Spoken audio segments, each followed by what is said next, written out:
The streets of Abuja were filled with smoke and fury yesterday as security forces tear-gassed peaceful marchers demanding the release of IPOB leader Mazi Nnamdi Kanu. The Free Nnamdi Kanu protest organized by civil rights groups and sympathizers was meant to be a peaceful demonstration, but what started as chants and placards ended in chaos. Videos circulated online showed protesters running for cover, coughing, some collapsing. The question this morning is, why did it escalate to that point? Is Nigeria at a crossroads between justice and reconciliation? And what message does tear-gassing peaceful protesters send in a democracy? Join us this morning for analysis is political analyst and columnist with the Punch newspapers, Mr. Jide Ojo. A warm welcome to you, Mr. Jide Ojo, and thanks for joining us on Breakfast Central. It's my pleasure. Good morning. All right, before we get into the conversation, I want you to take a look at this video and then we'll kickstart the talk. Reactions so far. We've been at the Central Business District, we've been at Beggar Underbridge, and we are still here, still expecting the rain. This time, unfortunately, not the rainfall from the skies, but rainfall from tear gas canisters pelted on protesters. Talk to us about it, Mr. Shore.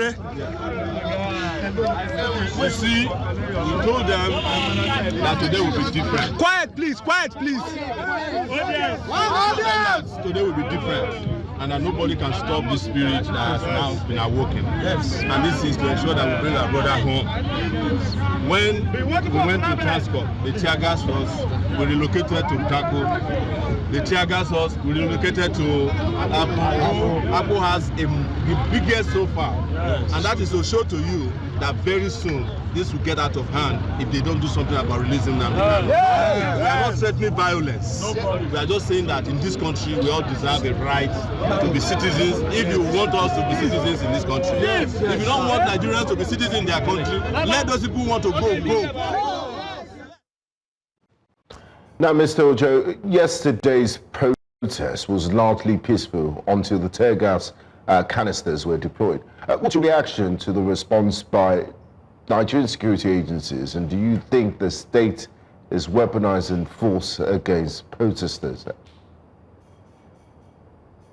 Of course, the state is very repressive, and on time immemorial, whether you're talking of under the military rule or under civil authorities, the state have always been very repressive. Particularly, they have been very intolerant of protest. Given the fact that, particularly in this era of social media, they know the power of protest. In my column in the Punch newspaper 2 weeks ago, I wrote about averting another Gen Z protest in Nigeria. And I did that against the background of the spiraling and protests across the globe. Just yesterday, there was protest in South Africa, with South Africans asking Cyril Ramaphosa to resign. We've seen protests bringing down government.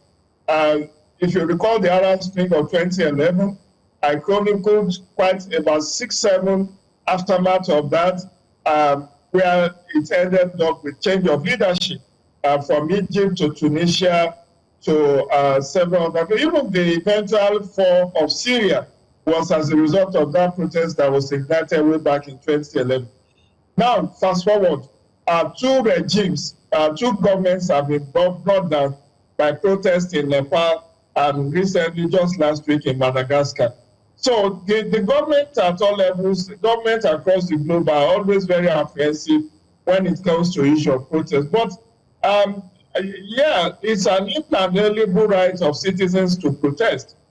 But the mortal fear that the government always have is, if allowed, protesters will draw sympathy from many Nigerians who are hungry, and before you know it, it may snowball into a very controllable crowd where looting and acid may end up happening. If you recall NSAS protest of 5 years ago, it started like a very peaceful protest. The entire first week was very peaceful.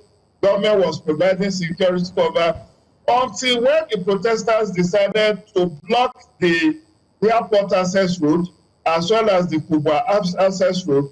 And then government knew it's time to dismantle this protest. It has gone beyond what was initially envisaged, more so as they claim that all the initial 5 demands have been met. So government at all levels will always want to, this is what we call regime protection. It is not right.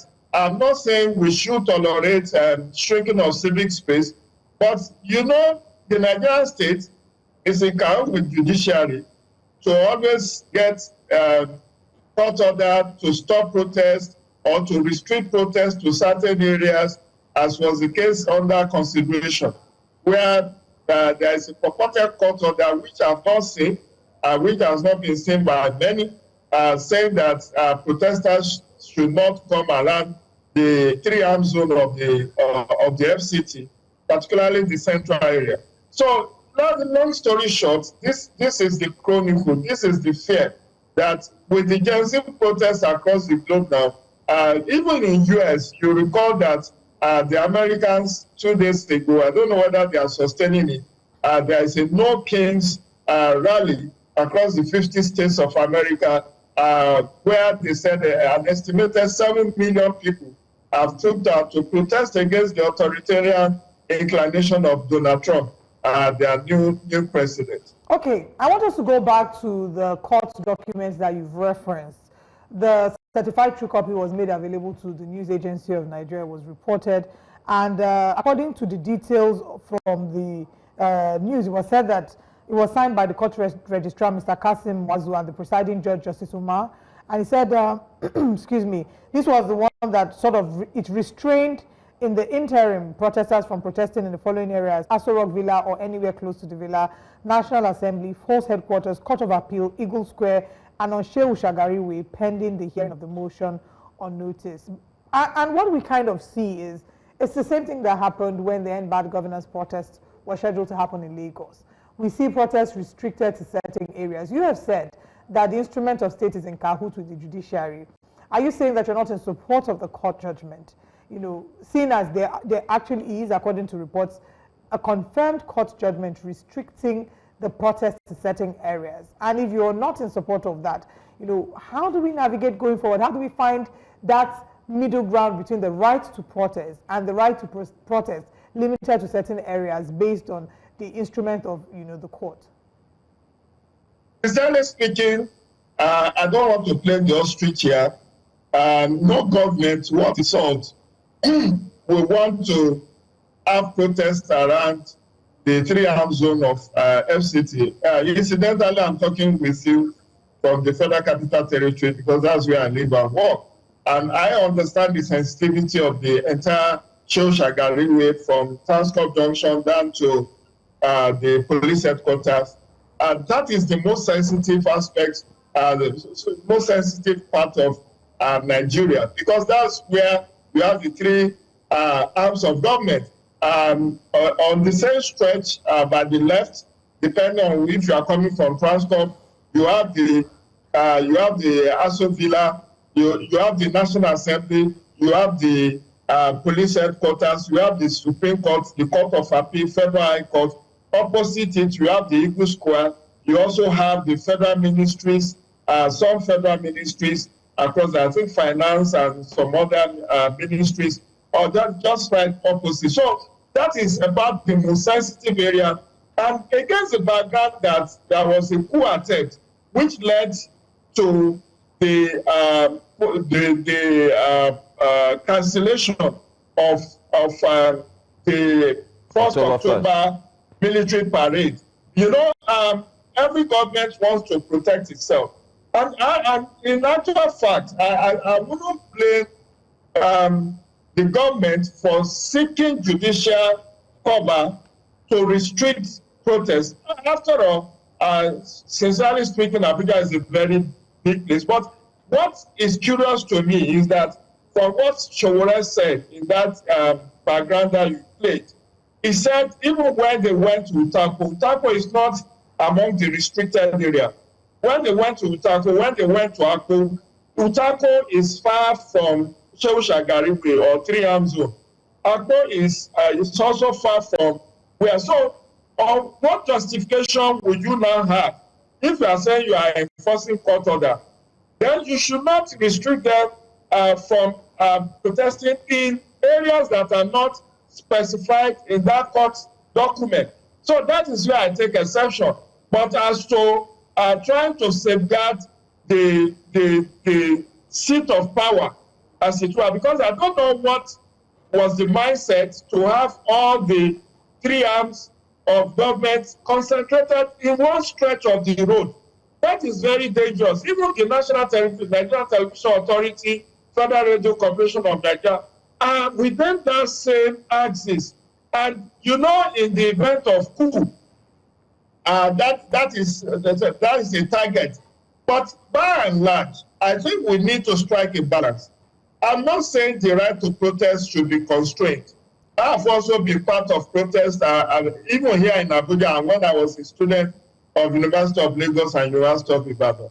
I've been part of protests, street protests in time past, and I will say, to the merit of the case, Nigerian government is playing the ostrich by still holding Nnamdi Kanu under the guise of the cases before court.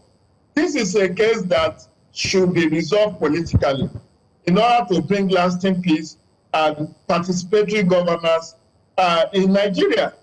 Abakamo says something. He said rebellion cannot exist without a feeling that somewhere in some ways you are justified. That's what Abakamo said. The IPOB agitation is a justified agitation. We have had it with the Niger Delta militancy. For many years, the Niger Delta militants took the nation by the jugular. They undermined the economic base of Nigeria. The entire Niger Delta region was a no-go area for many people for many years, until 2009, when former President Umaru Musa Yar'Adua granted amnesty, which is still sustaining today. That amnesty of 2009 was very instrumental in the achievement of Tinubu administration, which now gloated that they have been able to wrap up crude oil production to 1.68 million as at 1st of October 2025. If that amnesty was not given to Niger Delta militants, I'm sure maybe we would have had to be importing crude oil into Nigeria by now, because the Niger Delta militants were all over and they were making the economy. Not only that, they even killed and maimed. And today, all the militant leaders have been settled. Many have been sent abroad for further studies. They have given their job. Now, it is the result of that agitation that have led to what we have as the Ministry of Niger Delta today. That has also brought about the South-South Development Commission. That has also brought about the implementation of 30% derivation. That has also brought about the amnesty program, where billions of naira have been spent and is still being spent. So sometimes this agitation has their own salutary effect. They have the positive sides to it. And I think we should look at IPOB agitation. What is source for the goose is source for the gander.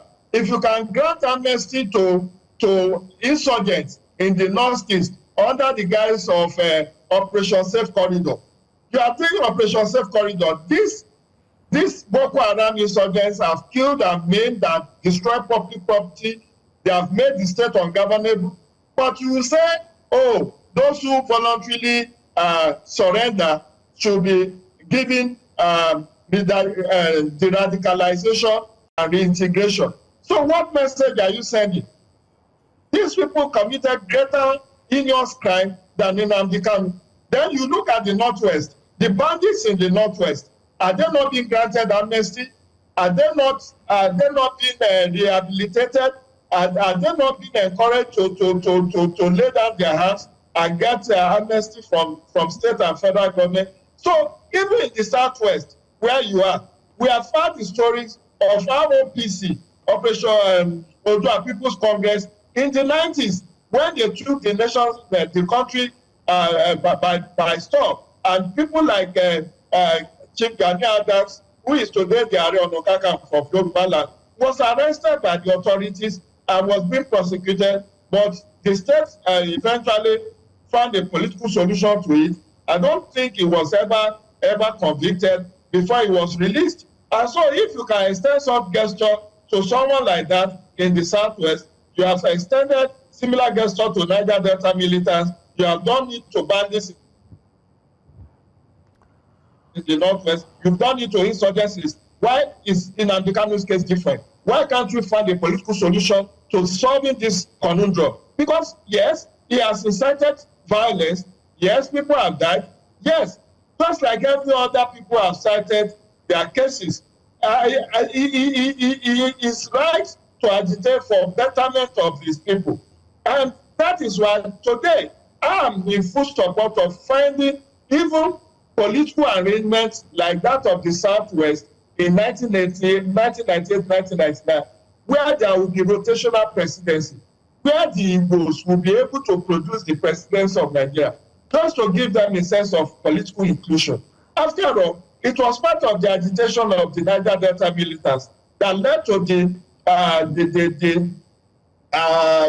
Goodluck Jonathan vice presidency in 2007.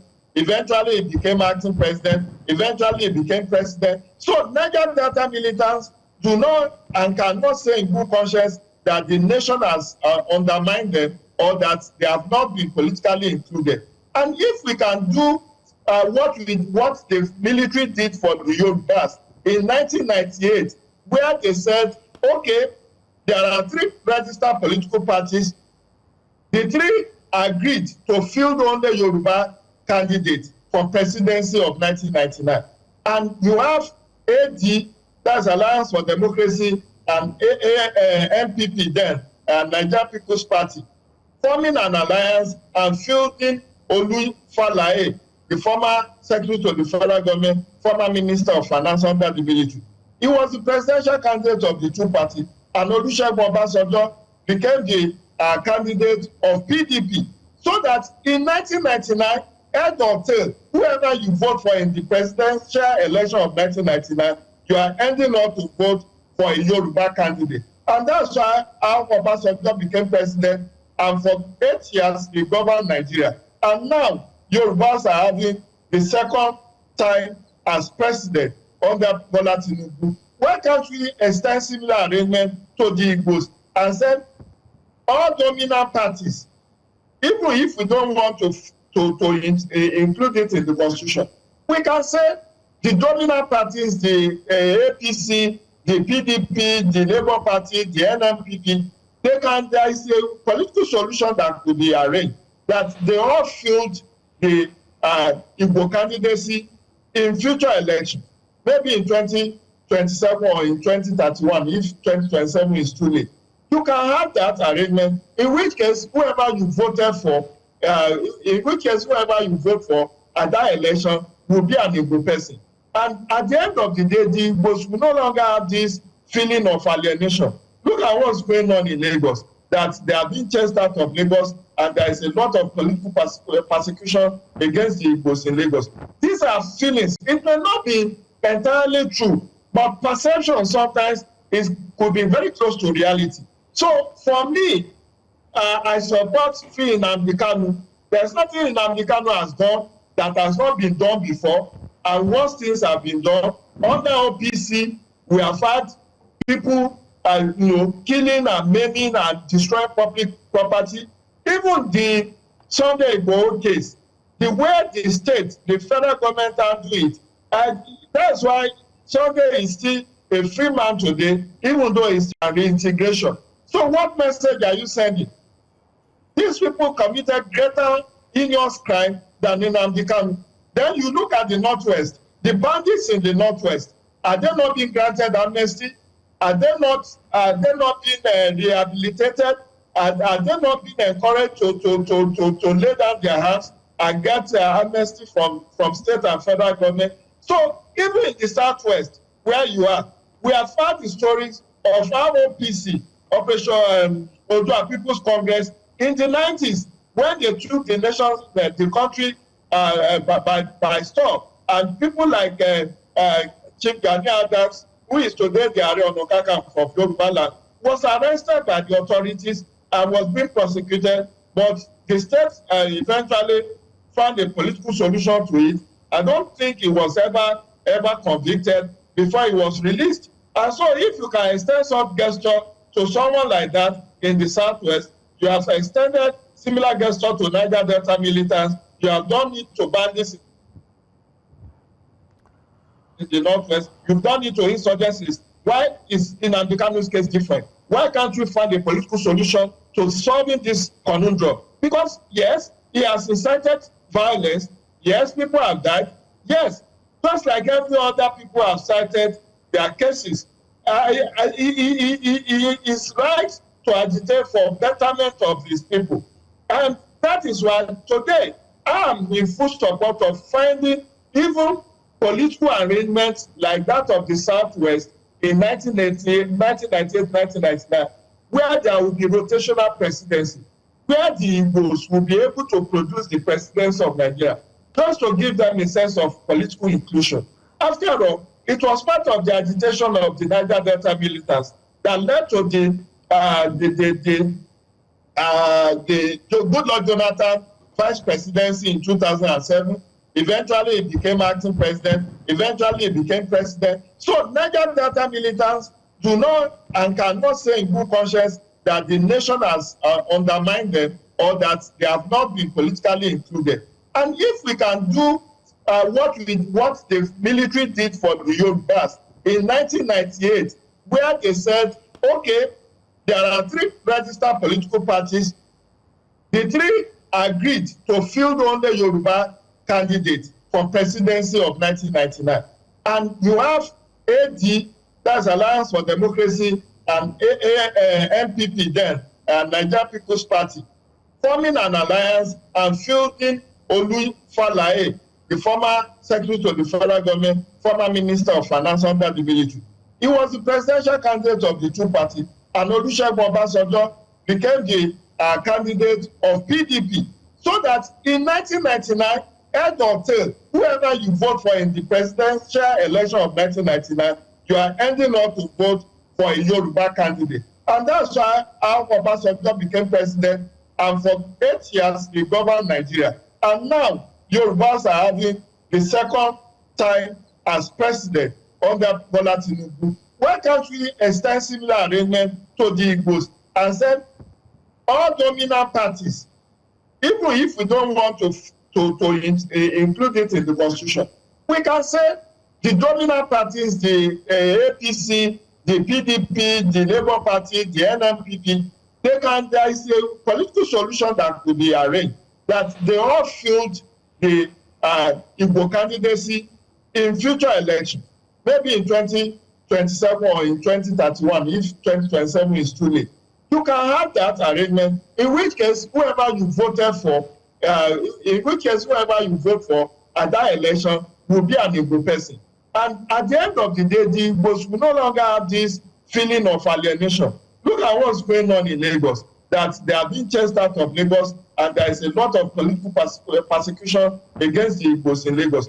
These are feelings. It may not be entirely true, but perception sometimes could be very close to reality. So for me, I support Nnamdi Kanu. There's nothing Nnamdi Kanu has done that has not been done before, and once things have been done, under OPC, we have had people killing and maiming and destroying public property. Even the Sunday Igboho case, the way the state, the federal government handle it, and that's why Sunday is still a free man today, even though he's still on the wanted list of DSS. But at least there was a kind of political arrangement. He fled to Benin Republic, was being prosecuted. Eventually, after 2 years, he was released. He went to Germany, came back to Nigeria, and nobody has harassed him. So what I'm trying to say is that we can also give a sense of belonging to the Igbos. The way the Nigerian state is running is like that feeling of alienation, that feeling of discrimination against the Igbos, that feeling of marginalization against Igbo is very palpable. And that's why someone like Nnamdi Kanu is very popular. That's why the Igbos are, particularly ordinary Igbo citizens, are in support of his agitation. And the government can take the storm out of their strength by just finding a political solution, have him released to the Igbo leaders with a stern instruction not to cause further incitement against public authority. All right, Mr. Ojo, I mean, you've spoken extensively well, highlighting the past. It's much more like taking us back to where we're coming from. And every sensible person, permit me to use that word, would be able to see through what you've said and will be able to understand where we are as a country. But I want to ask, just yesterday on one of our major programs, talking about Politics HQ, we did have Declan Hiekare, who happens to be an activist as well. He said while he joined the protest yesterday, he was being told by a policeman that an Igbo man and you are protesting in Lagos. It was much more like he was doubting him, like, how dare you protest in Lagos as an Igbo man? Okay, what do you think when it comes to ethnicity, when it comes to tribal sentiments? How have these things affected how Nigerians see ourselves, how we see ourselves, especially politically? That's why I'm saying this is not about ethnicity or religion. You see, when you see the figures of 139 million people below poverty line as espoused by the World Bank very recently in its latest report on Nigeria, who are the 139 million Nigerians?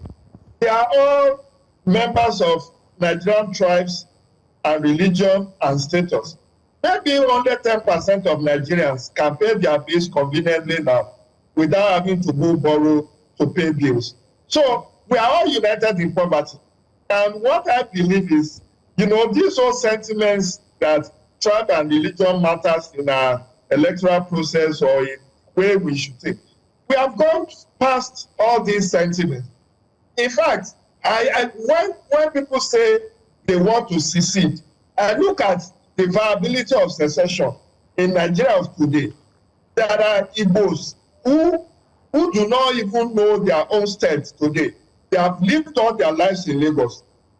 There are Hausas in Idiaraba who have never been to their own state.